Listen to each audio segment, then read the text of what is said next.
So I had this great little epiphany that I needed to kind of get the gears going in the mind. You see, while I was doing some shorts, because when you're doing YouTube stuff and you're putting out videos and you've been doing this for 2 years, you still got to put shorts out and you still got to fizzle around everything else. I ran across a bunch of old stuff that I did, and doggummit, I haven't done club life in so long. Now let's just put it in perspective that my couple club life videos that are very, very early in my time on YouTube, they were one of the first videos I've done. And then basically it kind of veered and morphed into all the videos that were going from Gen Z millennials. So it's so all that rigor mortis stuff morphed into this rigor mortis stuff and became club life and Gen Z millennial videos. And I will continue to do those periodically every chance I get. Now, recently I was at the Wing Fest in Tussey Mountain, not just outside of Penn State, for the finals. And I had a good conversation with a couple people who just they just happened to be the only people I knew there out of 3,000, and we were discussing the exact same things that I talked about before. We talked about many things over and over again of what it's like to be Gen X, knowing that we have grown, we have risen, we are practically going to be the forgotten generation, because Gen Z millennials are taking everything.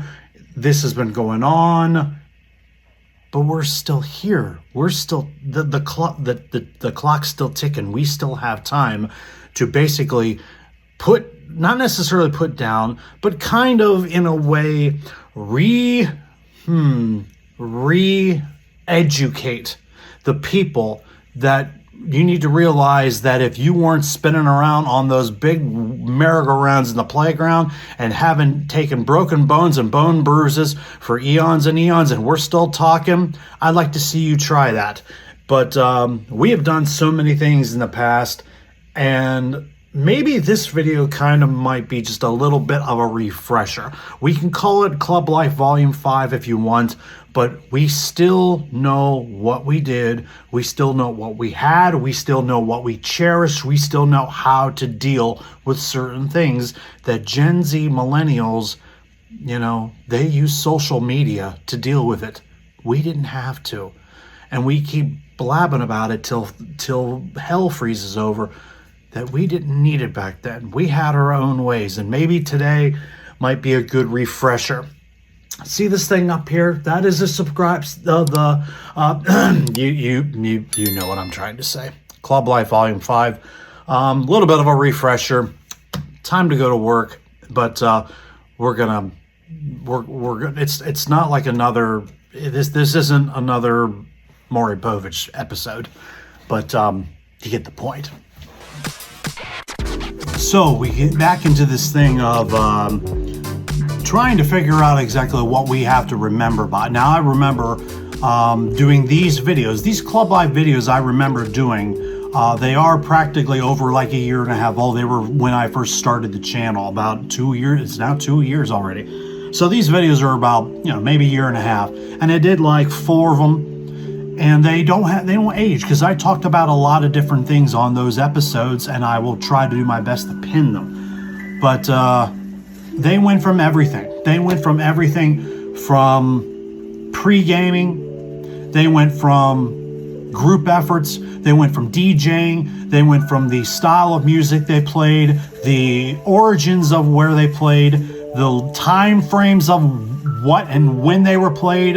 And I just recently did a video about all the things we did about slow dances and the best ones I remembered, and I missed a lot of them. But we remember those days. And then there's also these things of Gen X is still trying to go out and still try to do certain things about certain events. We can't, like, when you're between 40 and 50, you can't really, maybe even older than that, you can't really just go to the same club you used to go to. You just can't. The kids, the Gen Z millennials, they own those now. So And if you go, you're just going there to sit at the bar, have a beer, have a drink, and you're watching that dance floor flood with nothing but kids. And we kind of take a little bit of, it's not really an offense to it, but I could stand at the side of a dance floor with a Red Bull and vodka in my hand, and I don't drink that much anymore, but I will let this thing water down. And then somebody will be like, why are you even here? And I'll be like, because I used to do that. And that's kind of the way it pretty much is. Gen X and even some boomers, we all try to find things to do, and it's hard to find things because Gen Z millennials, I will continue to say this, they own everything right now. You can't go to the same bar or club you went to because Gen Z millennials own them. You can't go to the same stuff that you went to, but you can go to other places, and it's not like Gen Z expects you to go to these places, but we find things to do. For example, if there's twice a year, they have 80s prom nights from radio stations, 90s nights, disco nights. Yeah, they almost have to be sponsored for us in Gen X to have this. But these things we have that go on like 3, 4, 5 times a year, we kind of hope these happen because we can't necessarily go to a club anymore because Gen Z millennials will just manifest everything of some sort.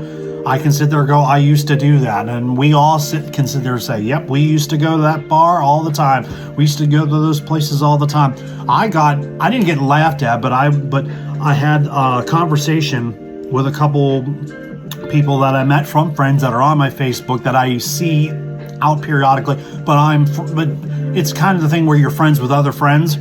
And the area is so astounded with certain places. I wasn't. And people got like jaw dropped. You never been to this place? I'm not from this area, and pretty much I have dealt with this area, like the Altoona area, pretty much, I would probably say a good 25, 30 years. And I'm not from here. I just live here. I just live outside of it. And working here for 13 years, dealing with the place and certain places and certain people, that's how I knew a majority of all the people that I am friends with. But I can assure you it's hard to just get yourself out there. Trying to put yourself out there, and people are like, you got to start meeting new people. That's part of the anxiety and depression thing. You have to build yourself the mindset, and it's not necessarily dropping a freaking couple beers before you get in the car. That's not a good idea, but you have to have the guts to be out there to go out. And it's kind of like WWE's recruiting. You have to sell yourself, sell your name. What I am selling you my services. What can I bring to the table? And it's kind of the same thing in the dating world. If you are happy where you're at, then keep your inner peace and stay single. But there's too many things involved in that. When you are out trying to do your thing, trying to push yourself, I mean, you have issues of you finally grow the strength to get in your car, drive to go somewhere, and then you go to the parking lot and you're just sitting in that parking lot in your car for 5-10 minutes, terrified to go into somewhere new. Nobody ever wants that, especially especially being told by other people you need to get out more of and you need to do this and that. It's hard to meet new people. It's hard to just generate positivity to try to get out and do something because there's not much for us to do unless you stay inside and hide in what you consider as your happiness, but nobody wants to be in a dark filled room, reading a book, reading a nook, but some people like that, and that's okay. I will say this though, and I go by, a lot of people tell me this, but I also try to give myself this advice every time, is that not mostly Gen X, but it also has gone to the Millennials and Gen Z because nowadays mental health is such a huge issue. We are responsible for our own happiness.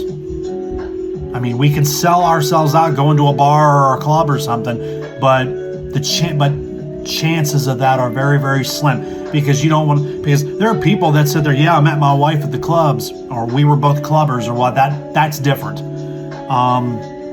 We all wish for the certain things, but unless you have that fairy tale of you dropped a carton of milk on the ground in the grocery store and two people pick it up and there's your soulmate.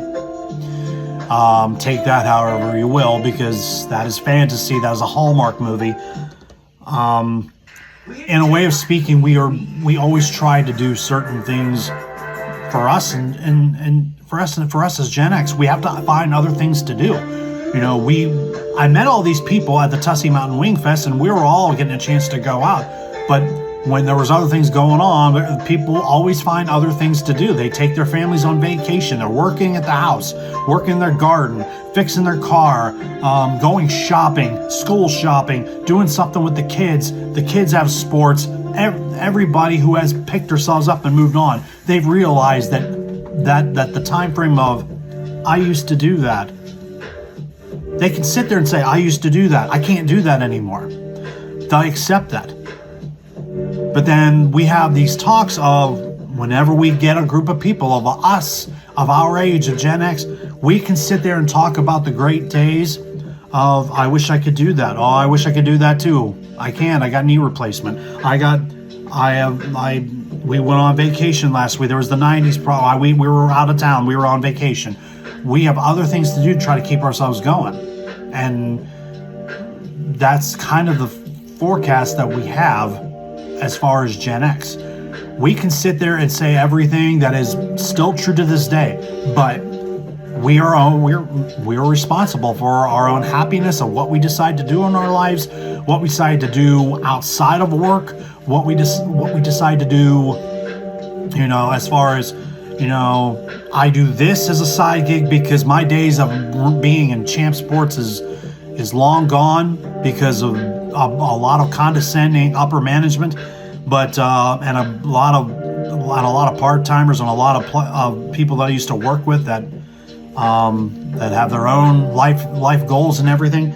But I always push myself to try to be better than I was the day before, the day after, or you know what I'm saying. I want to be better than what I was yesterday. I want to be better now than what I was a handful of years ago. Does that mean me having to go down to the bar and just sit at the bar and just mingle and talk to people? That's what I kind of have to do. Everybody has to kind of do it if you're in that mindset, or if you're in that situation in life. We all have to figure out what we need to do. And the club life videos back then, those were good reminders of what we had back in the day. And I still say to this day, we always had the best. We had the best, most dramatic,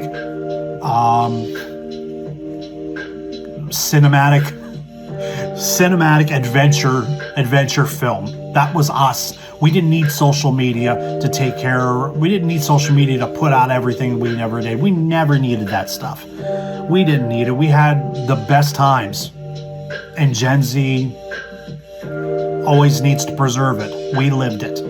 And it's kind of the same thing when we go to concerts. We don't need, our phones are there. We can take a snap every now and then. But, you know, Gen Z wants to preserve the moment. We live the moment.